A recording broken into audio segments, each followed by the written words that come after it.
যে অতুলনীয় সৌন্দৰ্যৰ পৃথিৱীত জীৱশ্ৰেষ্ঠ মানুহ আমি সকলো জীৱতকৈ শ্ৰেষ্ঠ হোৱাৰ পাছতো আমি আটাইতকৈ অসুখী জীৱ।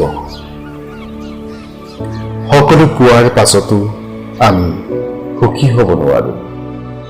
কিয়? প্ৰশ্ন হয় কেতিয়াবা আমাৰ নিজৰে। আমাৰ হাবিয়াসীৰ মনটোৱে বাৰে বাৰে সুখৰ সপোনৰ পাছে পাছে দৌৰি ফুৰো। কেতিয়াবা উজুতি খাওঁ, তেতিয়া গধুৰ বিষাদে মনটো আৱৰি ধৰে।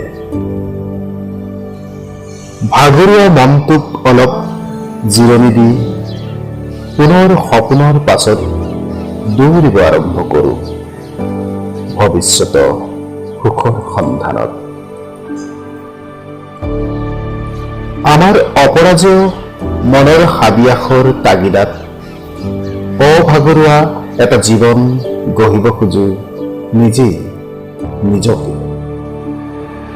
এদিন ক্ৰমশ নদীয়ে গতিৰ সলোৱা দৰে জীৱনৰ গতি সলনি হয়। সপোনৰ নাও বালিৰ চাকনৈয়াত থমকি ৰয়। অস্তগামীৰ বেলিৰ পোহৰৰ দৰে হেৰাই যায় জীৱনৰ হেঁপাহ ৰং।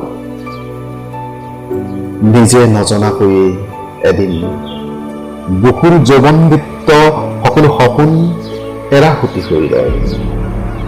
এয়াই জীৱন।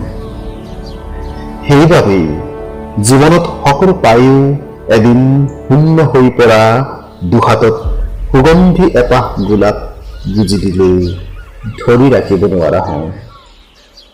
হয়তো তেতিয়া জীৱনৰ সংজ্ঞা বিচাৰি হাজাৰটা প্ৰশ্নই মনৰ কোঠালিত ভৰি পৰিব।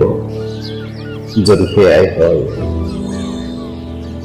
জীৱনৰ প্ৰতিটো সময় সুখৰ অনুভৱে উপভোগ কৰিব নিশিকো কিয়?